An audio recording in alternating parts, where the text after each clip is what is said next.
I didn't expect my hands to shake that morning, not after everything I'd survived. But the moment I opened that envelope, my granddaughter's wedding invitation, my breath caught like I'd been punched because something was wrong, terribly wrong, and I could feel it before I even read the words. My name is Tom, and this story begins the day I realized my own granddaughter was hiding something from me. Something big enough to make her voice tremble when she called me, and big enough to make my old heart pound like it hadn't in years. "Grandpa, I need you there," she said. "Please, I can't explain yet, but I need you." Her name is Lily. 23, smart, kind, a girl who used to spend summers chasing fireflies around my farm and insisting she'd never marry anyone who didn't love mud, thunderstorms, and the smell of fresh hay as much as she did. And now she was inviting me to a wedding at a hotel so fancy I had to clean my shoes twice before walking in. Everything about it felt wrong the moment I arrived. The lobby was full of marble, chandeliers, and people who looked like polished statues. I stood there in my best suit, old but ironed, and tried not to look as out of place as I felt. Someone's perfume drifted by, sharp and cold. It reminded me of steel, of danger. Then I saw Lily. She rushed toward me like she was breaking free of invisible chains. Her dress wasn't white yet. This was the rehearsal night. But even the simple pale fabric she wore made her look fragile, like one wrong word might shatter her. "Grandpa," she whispered, hugging me too tightly. "Thank you for coming." "What kind of question is that?" I murmured, holding her. "Why wouldn't I?" Her smile trembled. And that's when I noticed the man standing a few steps behind her. Tall, perfect haircut, suit tailored within an inch of its life. He wasn't watching her. He wasn't even watching me. His gaze was fixed on the room, like a guard scanning for threats. And the moment our eyes met, something inside me tightened. "Grandpa, this is Ethan," Lily said. I extended my hand. He took it with a grip too firm, too rehearsed. "Honored," he said. Not a smile, not warmth. Just a word spoken like an instruction.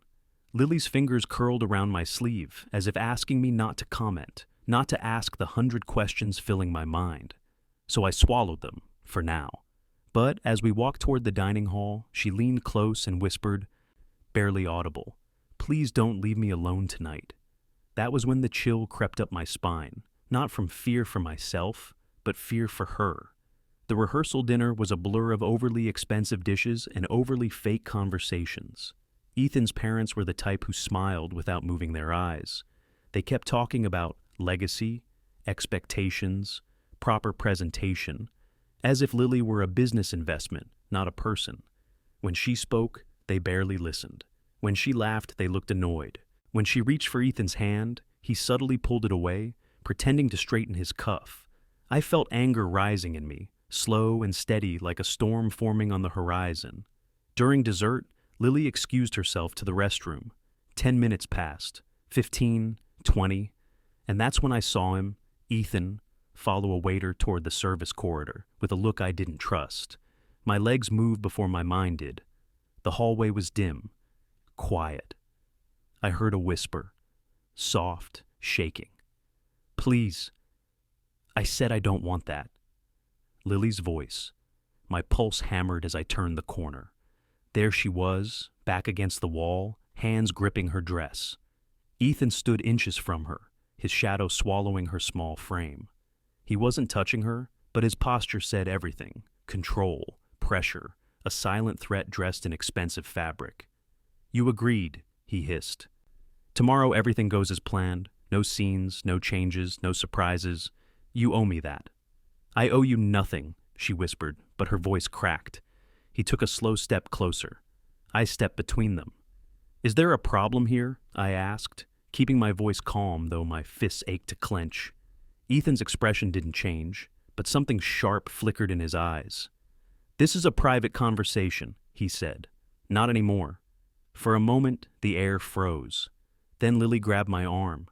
"Grandpa, can we go? Please." Ethan stared at us, jaw tight, but he stepped back.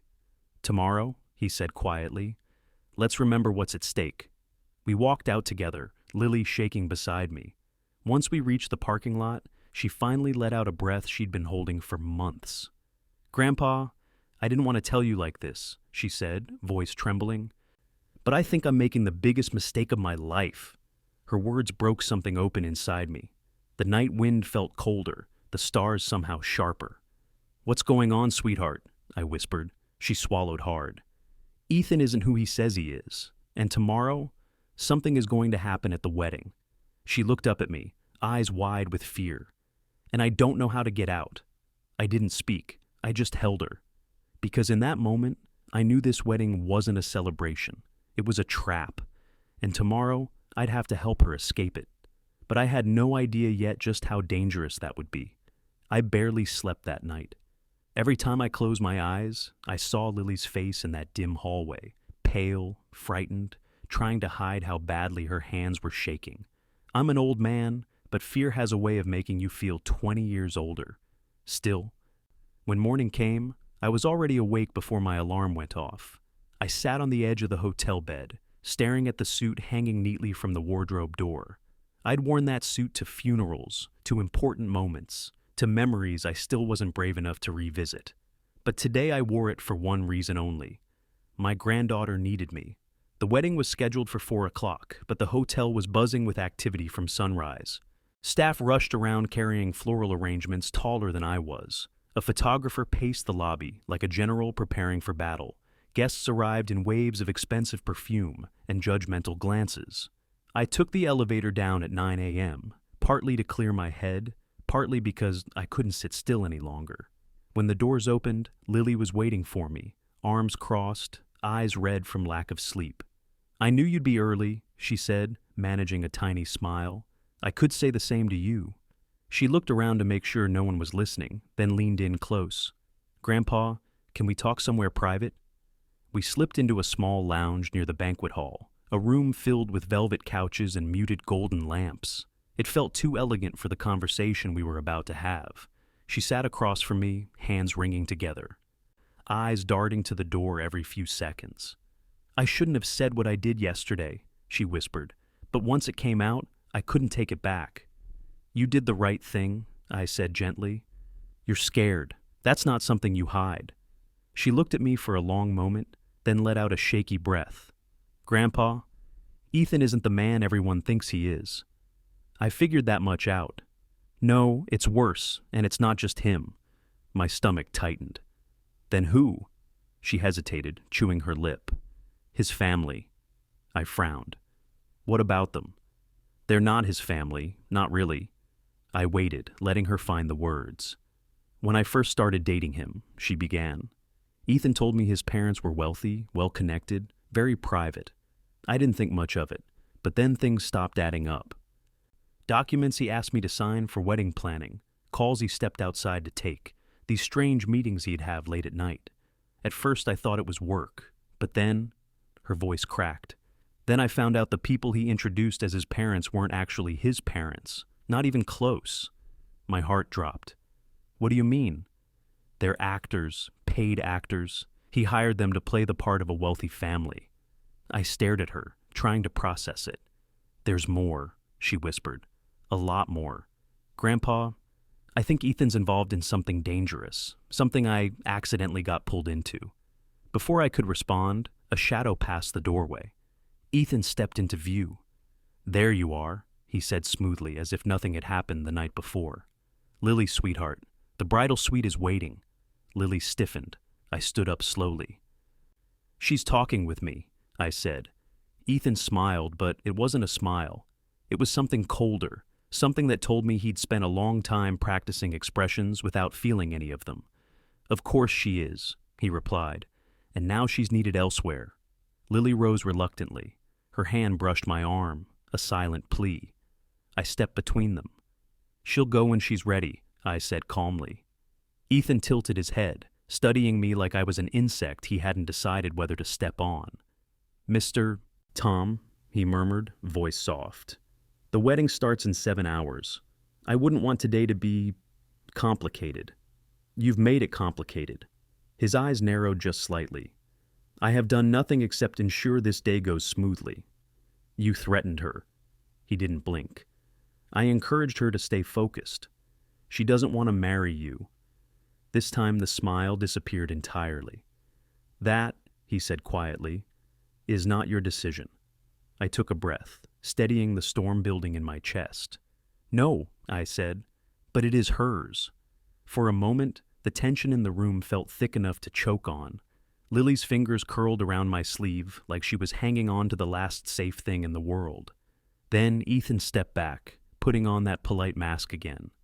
"Lily," he said, voice syrupy smooth, "you can come to the suite when you're ready.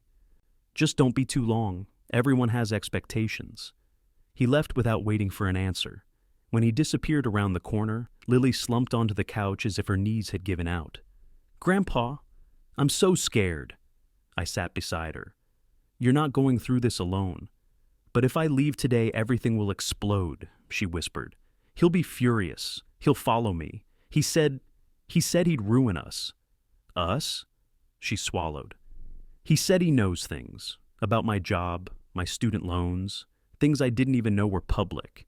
He said one wrong move, and he'll make sure I regret it." My pulse tightened. "How would he know any of that?" She shook her head. "I don't know.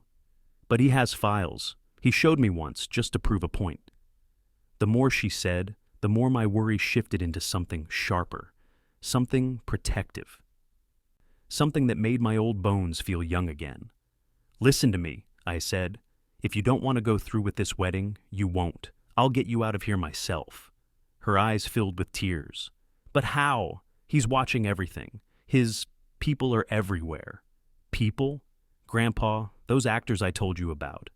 They're not just pretending to be his parents. They're connected to something. He pays them more than I make in 6 months. They don't slip up. They don't break character. It's like they're part of some organization." Her voice trembled. "He told me marrying him is part of a larger plan. I thought he was joking, but he wasn't." The hair on the back of my neck stood up. "Does anyone else know any of this?" I asked. She shook her head. "No, I didn't know who to tell. I didn't want to drag you into this either." I took her hand. "Sweetheart, you dragged me nowhere. I walked in myself." She let out a shaky laugh that almost turned into a sob. "Grandpa," she whispered, "what do I do?" I looked at her, my granddaughter, the girl I once taught to climb apple trees, the girl who used to fall asleep on my chest during thunderstorms, and I felt something inside me harden with determination. "We wait for the right moment," I said, "and when it comes, we run." But I didn't know that the right moment was already creeping toward us. Just hours later, as Lily stepped into her wedding dress and the music began drifting through the hall, someone slipped a note under my hotel room door. A single line, written in neat, unfamiliar handwriting. "Tom, if you get her out, do it fast. He's not who he says he is, and neither is anyone else." My blood ran cold, because for the first time, I realized this wasn't just about a bad engagement. This was something far bigger and far more dangerous. I stared at that note for a long moment, my thumb brushing the edge of the paper as if I could feel the truth through the fibers. It wasn't much, not a signature, not a hint, not even a smudge, but the handwriting was steady, almost professional. And it came from someone who knew enough to warn me, someone close, someone watching. That alone sent a cold tremor through my spine. I folded the note and slipped it into my pocket, then walked to the window. Down below, the courtyard was transforming into a wedding scene, fit for royalty. Rows of white chairs, flowers draped like waterfalls. A string quartet tuning their instruments under a tent big enough to shelter a small village. Everything looked perfect, but nothing was. A knock rattled my door, sharp, precise. I opened it slowly. It was one of Ethan's family members, the man introduced as his uncle last night. He was wearing a tuxedo now, but his posture still had that unmistakable stiffness of someone trained in something far from hospitality. "Mr. Thompson," he said, voice smooth as glass. "Ethan requests your presence for photographs." "Does he?" I asked. "He insists." I kept my expression neutral. "Tell him I'll be down shortly." The man nodded and left, but not before his eyes flickered over my room, as if checking for what? Evidence? Contraband? A threat? When the door closed, I stood completely still, listening. Footsteps retreated down the hall. A moment later, Silence returned. I exhaled slowly. Whatever Lily had gotten tangled in, it wasn't a simple case of cold feet or mismatched families. This was structured, coordinated, and these people played their roles with an unsettling level of discipline. I needed to reach Lily. I hurried through the hallway, ignoring the polished decorations and the guests fluttering like exotic birds in their expensive outfits. When I reached the bridal suite, two women blocked the door, both dressed as stylists, both smiling without warmth. "I need to see my granddaughter," I said. "Of course," the first one chirped, "but she's getting ready." "She can talk while getting ready." "I'm sorry, sir," the second one added, her tone polite but firm. "No one but the bridal party is allowed inside at this time." Before I could argue, the door cracked open just a few inches. A pale hand slipped through, gripping the edge. "Grandpa?" Lily's voice trembled. "I'm here," I said. One of the stylists gently pushed the door closed again. "We'll bring her out when she's finished. Please return to the ballroom." They moved in front of the door again, sealing it with their bodies, smiles plastered back into place. I stepped back. Something about them felt wrong, too coordinated, too aware. They weren't stylists. They weren't anything close. I needed another angle. Before I could turn away, someone brushed past me. One of the waiters from last night, a young man with kind eyes. He gave me the slightest nod, almost imperceptible, then slipped a folded piece of paper into my palm as he passed. My pulse quickened. I ducked into an empty conference room, unfolding it with shaking fingers. "She'll be brought downstairs at 3:45. You'll have one moment when she's between rooms. Don't miss it. No name, no explanation." But the same handwriting as the first note. Someone inside this whole mess was on our side. I checked the time. 2 hours to go. Those 2 hours crawled by like slow poison. I pretended to mingle with guests, answering polite questions from people who barely remembered my name. But my eyes were always searching, scanning every face, every doorway, every shadow for signs of danger. Ethan moved through the crowd with the confidence of a man who believed he'd already won. His smile was rehearsed, his gestures calculated, and people seemed drawn to him without understanding why. A charisma you could weaponize if you knew how. At 3:44, I slipped away from the crowd and positioned myself near the hallway that connected the suites to the ceremony area. It was a narrow corridor with soft lighting and framed photographs of people who'd probably never imagined their portraits would one day loom over something like this. 3:45. The air shifted. Two men appeared at the far end of the hall, walking with quiet authority. Between them was Lily in her wedding dress, looking more like a ghost than a bride. Her eyes found mine instantly, wide and pleading. My heart stuttered. I stepped forward. The men paused. "Sir, please return to the ballroom," one of them said, voice cold. "This is my granddaughter," I replied, "and she is expected elsewhere." They tightened their grip on her arms. I felt something dangerous rising in me, something I hadn't felt since I was young enough to fight my own battles with fists instead of words. But before anything could spark, a hotel cart crashed to the floor behind us, metal tumbling, dishes shattering. The sound echoed like thunder. Both men turned instinctively. That was the moment. I reached out, grabbed Lily's hand, and pulled. "Grandpa!" "Come on," I whispered. We sprinted down a side corridor, her heels clattering against the marble floor. My knees screamed, my lungs burned, but adrenaline drowned it all out. I pulled her into a maintenance stairwell and shut the door quietly behind us. For a heartbeat, there was only the sound of our breathing. "Grandpa," she gasped, gripping my arm. "What do we do? We can't outrun them forever." "I know," I said, catching my breath. "We're not going to." She blinked at me in confusion. Then I pulled the note from my pocket, the second one. "We're meeting someone," I said. "Someone who knows more than we do." Her eyes widened. "Who?" "I don't know," I admitted. "But they're the only ally we've got." Above us, footsteps stormed across the hallway. Voices shouted. Doors slammed. They were searching. Lily grabbed my hand tighter. "Grandpa, if we get caught—" "We won't," I said. "Not today." For a moment, neither of us moved. Then a soft click came from below, a door opening. A whisper rose from the shadows of the stairwell. "Tom, Lily, down here, quickly before they see you." I froze. I knew that voice, but I couldn't place it. Not yet. Lily's nails dug into my palm. "Grandpa, who is that?" I didn't answer, because the truth hit me like a punch to the ribs.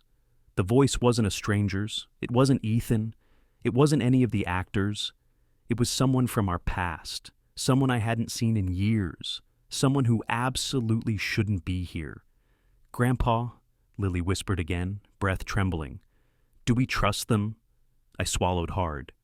"We have to," I said. But deep inside, I wasn't sure at all, not even a little. And that uncertainty, that split-second hesitation, would shape everything that happened next. The stairwell was dim, lit only by a single bulb flickering overhead, like it was losing a fight with time. Shadows stretched across the steps, swallowing faces, distorting outlines. But the voice, that voice, I hadn't heard it in years. Not since the day everything in our family changed. "Tom, come on," the whisper urged. "You don't have long." Lily clung to my arm, trembling so hard I could feel her shakes through my sleeve. Step by step, we descended into the half-dark until a figure finally emerged at the bottom of the stairwell. My breath caught. I knew that face. Older now, stubble shadowing his jaw, hair longer, colder eyes than I remembered. But unmistakable. "Mark?" I whispered. Lily froze beside me. "Mom's brother? Uncle Mark?" He lifted a finger to his lips. "Quiet. They're already sweeping the floor above us." My mind spun. Mark had vanished years ago. No calls, no letters, no explanations. One day he was part of our family. The next, he was gone, like a breath disappearing in winter air. Rumors came and went, trouble with some business partners, debts, shady acquaintances, but nothing concrete. He didn't show up for birthdays, holidays, or even Lily's high school graduation. Eventually, we stopped expecting him. And now he was here, in this hotel, on this day. "What are you doing here?" I demanded in a low voice. He looked less surprised than I felt. "Saving your lives, if you'd stop talking long enough for me to do it." Lily stepped forward. "Uncle Mark, what's happening? Why is Ethan? Why are these people?" He held up his hand again. "There's no time for the whole story. But listen to me carefully. Ethan isn't who he says he is. That part she already figured out." "And the actors?" I asked. "They're not actors," he said flatly. "They're operatives, contracted, expensive. They're working with him on something far bigger than this wedding." My chest tightened. "So what is he after?" Mark's expression hardened. "Lily." She went pale. "Me? Why me?" There was a sound on the stairwell above. Footsteps, multiple, heavy, coordinated. Mark gestured sharply. "Downstairs, now." He led us quickly to a door at the bottom of the stairs, a worn staff exit that opened into a narrow service tunnel beneath the hotel. The air down there was cooler, metallic, with the faint smell of machinery and spilled cleaning chemicals. The moment he closed the door behind us, pounding echoed from the stairwell. "They're close," Mark murmured. "We move."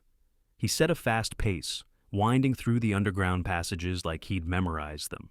Pipes rattled overhead. Lights flickered. I kept glancing back, half expecting shadows to start chasing us. "Uncle Mark," Lily whispered breathlessly. "Why me? What does Ethan want?" His jaw tightened. "Because you're a key, and keys open doors people like Ethan need." "A key to what?" I pressed. He hesitated for the briefest moment. "Your family name carries more weight than you realize. And there's something he discovered, something buried in records you never bothered checking." None of that made sense. Our family wasn't wealthy. We weren't powerful. We weren't even complicated. We were just normal. So normal, in fact, that I'd spent most of my life working modest jobs, raising my daughter, then my granddaughter, never imagining we had secrets worth chasing. "What records?" I demanded. But before he could answer, a loud clang echoed through the tunnel, metal scraping metal, not far behind us. "They found a way down," Mark hissed. "Move!" We broke into a run. Lily's dress tangled around her feet, and I grabbed the fabric to lift it as best I could while she ran beside me. The tunnel curved sharply, and we dashed into a maintenance room cluttered with tools and storage boxes. Mark shut the door, bolting it. The pounding returned almost immediately. "This won't hold long," he muttered. "Mark," I said, breath ragged, "you need to tell us what's going on. Now." He looked at me, then at Lily. Something in his expression shifted, like he'd been carrying a truth too heavy for too many years.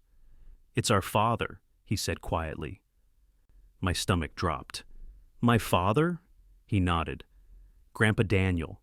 I felt myself sway, like the room tilted slightly under the weight of his words. Lily grabbed my sleeve again. "What about him?" I whispered. "You only knew the surface of his life," Mark said. "But when he died, he left documents, encrypted, hidden in accounts, sealed records, nothing anyone would notice unless they were looking for them. Ethan was looking." "For what?" Lily whispered. "To claim what Daniel left behind."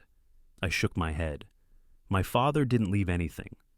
"That's what you thought," Mark said. "But he did. A fortune, contacts, access to things you can't even imagine. He hid everything because he didn't want his children dragged into the life he escaped." My head spun. My father, a quiet man, a hospital janitor who fixed broken radios in his spare time, leading some secret life? "No," I muttered, shaking my head harder. "That's impossible." The pounding grew louder, the metal door shuddered under fists or shoulders. Mark stepped closer, his voice low and urgent. "Tom, your father wasn't who he seemed. You know that deep down. All those late-night calls, those unexpected trips. The way he disappeared for days, then came back silent. A cold memory stabbed through my mind. One I hadn't revisited in decades. The night he came home with bruised knuckles and told us not to ask questions. The unregistered lockbox he refused to discuss. The men who visited him only after dark. There was more to him. I knew it. But I buried it long ago. "Ethan found the old records," Mark said. "He knows Lily is the last direct heir." Lily staggered backward. "He wants me for money?" "It's not just money," Mark said. "It's leverage, legacy, and something far more dangerous." The door buckled inward with a thunderous crash. Time evaporated. Mark grabbed Lily's hand. "Through the back," he said. "There's another exit." I followed them into a narrower corridor lined with old pipes and electrical conduits. The pounding behind us intensified until I swore the metal would rip apart any second. "Grandpa," Lily whispered, gripping me with her free hand. "I'm scared." "I know," I said softly.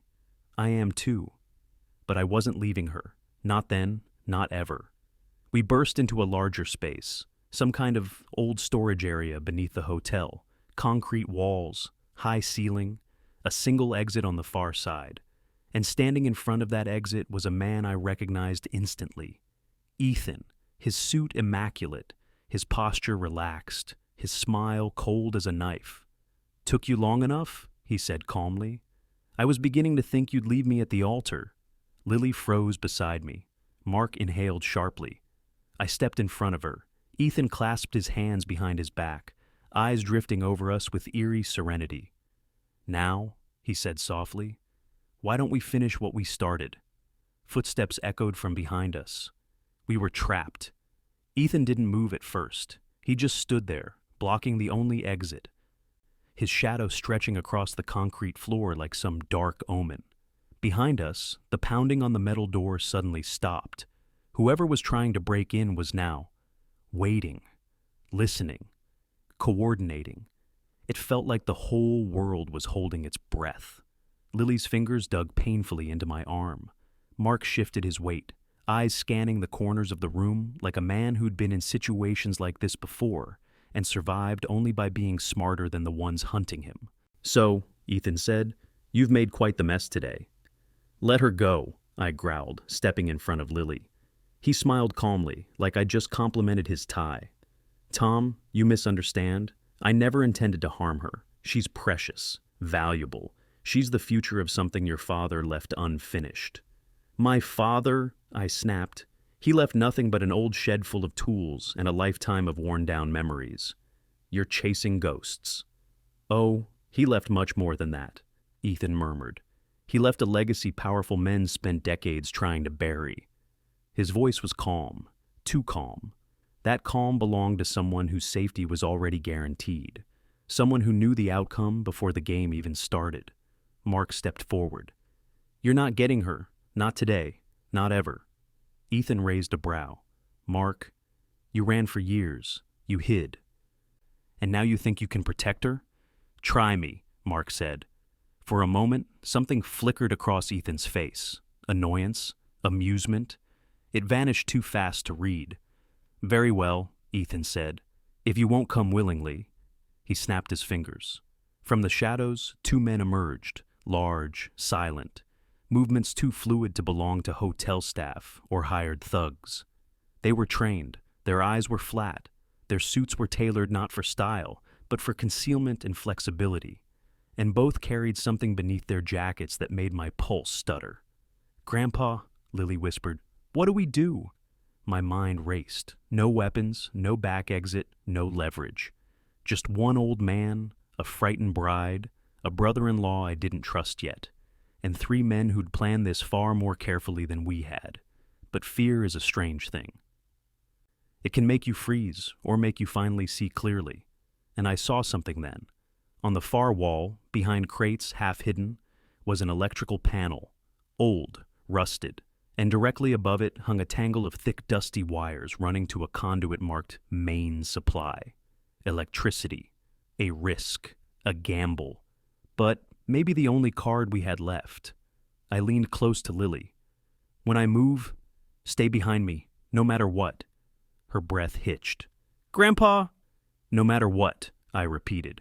Mark shot me a questioning look. I nodded subtly toward the panel. His eyes widened, then narrowed. He understood. Ethan took a slow step toward us. "Let's not prolong." I moved, not fast. Age had stolen that long ago, but with purpose, enough to catch them off guard. I shoved a metal storage cart with all my strength, sending it crashing toward the electrical panel. The metal scraped, wobbled, then struck. A spark burst out, small but bright. The lights flickered, then died. Darkness swallowed the room, men shouted, footsteps scrambled, Lily gasped, Mark cursed under his breath. I grabbed Lily's hand. "This way." We darted left, not toward the exit, but toward the stacked crates where I'd seen a faint sliver of space earlier. Mark was already there, shoving aside a loose pallet board. Behind it, a narrow maintenance shaft, barely wide enough for a small person. "Lily first," Mark ordered. She hesitated only a second before crawling inside. The emergency lights flickered back on, dim, red, pulsing like a weak heartbeat. And Ethan saw us. "Stop them!" he barked. The two men sprinted toward us. Mark jumped in front, swinging a metal rod he'd grabbed off the floor. It connected with a sickening thud. One man stumbled, grabbing his shoulder. The other lunged at me. He hit harder than anyone had a right to. Pain shot through my ribs as I crashed into a crate. A sharp, burning ache spread across my side. But I stayed standing, because Lily was screaming. "Grandpa!" I shoved the man backward with everything I had. My vision blurred at the edges. Mark swung again, forcing the second attacker to stagger back. "Tom, go!" he yelled. "I'll hold them. You're insane if you think... Go!" I turned and crawled into the shaft after Lily, dragging myself through the tight space. The pounding behind us grew louder, men grabbing Mark, Mark grunting in pain, Ethan shouting orders. The shaft was narrow and dark, metal scraping against my shoulders with each desperate movement. Lily crawled ahead of me, crying, shaking, her dress ripping on the bolts. "Grandpa, hurry!" "I'm right here," I whispered, though my breath was thin and every move felt like fire in my ribs. Suddenly, the shaft opened into another small room, some forgotten utility space filled with old paint cans and broken ladders. Lily dropped down and helped me out. There was a single door on the opposite wall, old and dented. Behind us, metal groaned. They were coming. "Grandpa," Lily whispered. "Mark, he stayed behind. They're going to..." I cupped her cheeks in my trembling hands. "We're getting out. For him, too. Do you hear me?" She nodded, tears streaming. I pulled the door. It stuck, rusted from years of disuse. Behind us, the shaft rang with a hollow clang. They were inside. I threw my shoulder against the door. It screeched open into a dim hallway leading to an ancient freight elevator. Lily stared at it. "Does that even work?" "We'll find out." We stepped inside. A lever hung on the wall beside it. I yanked it down. The elevator groaned, shuddered, then began creeping upward at an agonizingly slow pace. Footsteps echoed down the hallway. "Grandpa, they're coming." The metal cage rattled. Chains whined. Sweat dripped down my temple. The elevator crawled and crawled. A shadow appeared at the end of the hallway. Then another. Lily gripped my arm, tears streaking her makeup. "Grandpa, I'm so scared." "I know," I whispered, "but we're still here, and we're not done yet." The elevator finally clanked to a stop at the top floor. I pushed Lily out first, then followed, slamming the gate shut behind us. We were somewhere high above the ballroom, an unfinished floor of the hotel, dusty and empty, sunlight filtering through cracked windows. For the first time in hours, there was no one in sight. But I knew this wasn't the end. Not even close. Lily turned to me, her voice barely a breath. "Grandpa, what do we do now?" I looked at her, this trembling young woman who'd trusted me to lead her through the dark, and I felt something old and fierce rise in my chest. "We stop running," I said, "and we find the truth."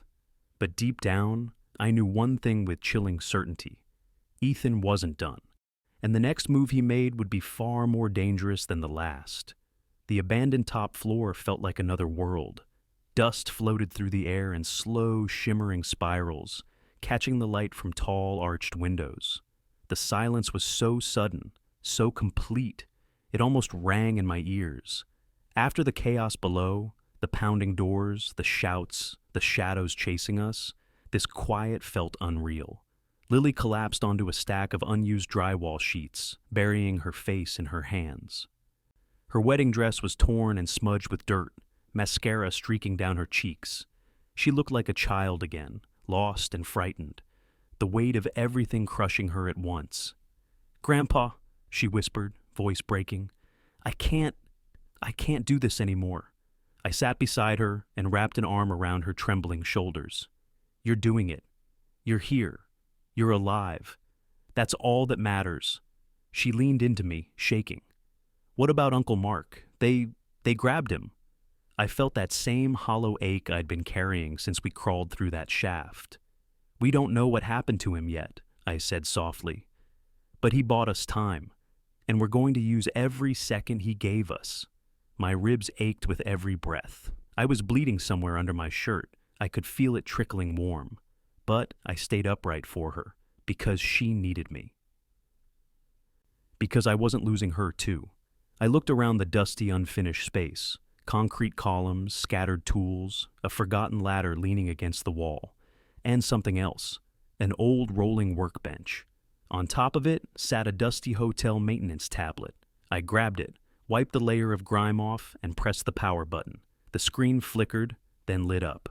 Standard hotel system. Unlocked. Someone had forgotten to log out. Maybe luck had finally decided to side with us. I opened the security feed. My blood ran cold.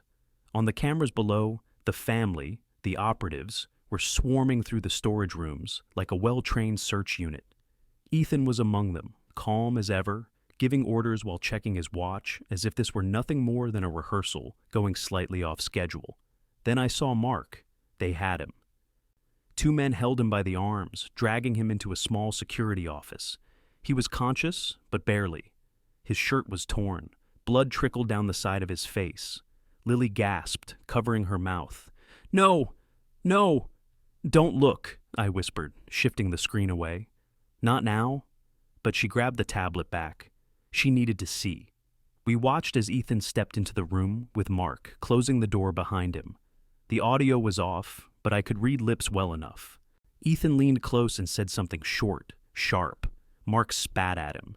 Ethan didn't flinch. He simply wiped his cheek, then spoke again. Slow, deliberate. Something about documents. Something about the inheritance.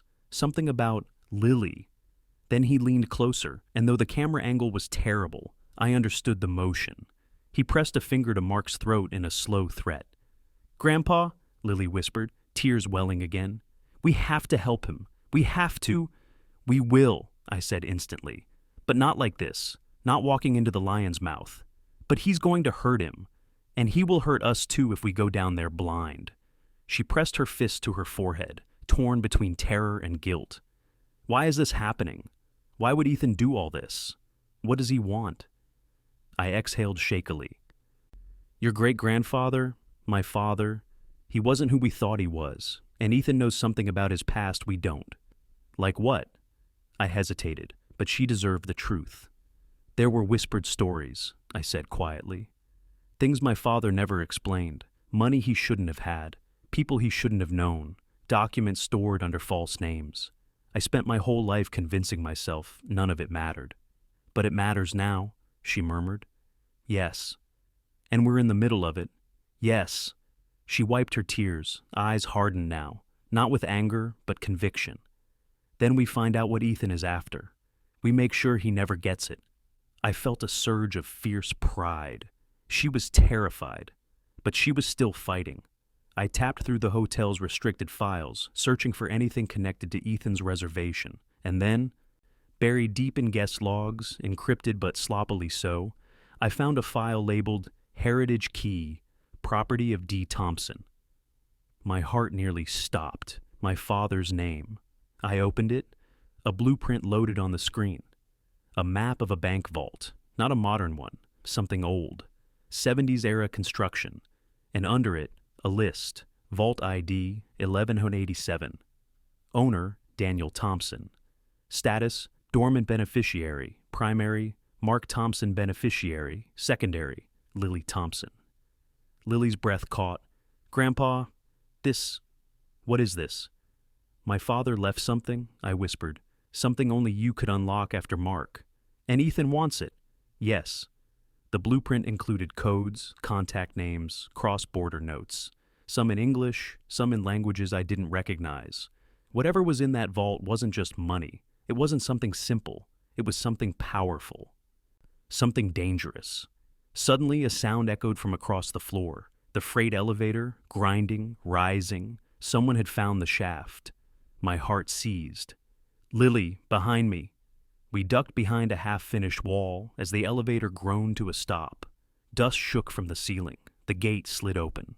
2 silhouettes stepped out. I held my breath, ready for Ethan's men. But then, Uncle Mark, Lily choked, eyes widening. He stumbled out of the elevator, half-conscious, leaning heavily on someone holding him up. And that someone wasn't Ethan's men. It was the young waiter from earlier, the one who'd slipped us the notes. He pulled Mark into the room and kicked the elevator gate shut behind him. Bolt it, he said quickly. His voice was steady, controlled. I rushed to help, sliding the lock in place. Lily fell to her knees beside Mark. Are you okay, Uncle Mark? Talk to me. He managed a weak smile. Nice to see you, kiddo. I turned to the waiter. Who are you? What is going on? He straightened, pulling a badge from his pocket. Not a hotel badge, a federal agency emblem. My name is Sam Grayson, he said. I've been undercover on Ethan's organization for 16 months. Lily and I stared. He's been coordinating a large-scale operation involving stolen financial identities, false inheritances, and dormant accounts from people with complicated pasts, Sam continued. Your family is one of them. Daniel Thompson was on a list long before Ethan came along. And Lily, I demanded, she's the legal inheritor of something much bigger than she realizes. Ethan planned to marry into the family to claim access to it. Lily swallowed. What's in the vault? Sam exhaled slowly. Information. The kind that can destroy powerful people. The kind your great-grandfather protected for decades. My father. The quiet man with calloused hands and tired eyes. A guardian of something dangerous enough to spark all this. Sam continued. We need to get you out of the hotel now. I have backup coming, but Ethan's men will intercept them if they sense a raid. Mark groaned in pain. He's close. You have minutes, maybe less. I stepped forward. How do we get out? Sam pointed toward the far end of the floor. There's an old rooftop exit, maintenance only, Leads to the adjacent building. From there, we head to the alley. A car is waiting. And Ethan? Lily whispered. Sam's jaw tightened. He won't follow us up there. Too exposed. Then let's move, I said. We supported Mark between us and made our way to the far door. The wind howled through the cracks, cold and wild. Lily shivered but kept walking. Just before Sam opened the rooftop door, Lily turned to me.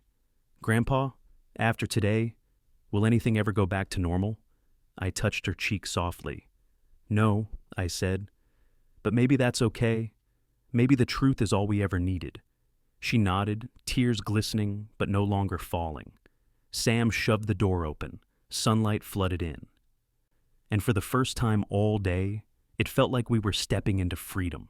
But behind us, from deep inside the building, we heard Ethan's voice echoing like a promise. Lily, you can't run from this. It belongs to you. She flinched. I wrapped my arm around her shoulders and pulled her forward. Not anymore, I whispered, and together we stepped into the bright, blinding light of a new beginning, leaving the darkness behind us, but knowing it might follow someday. Because the truth was out. The vault existed. The inheritance was real.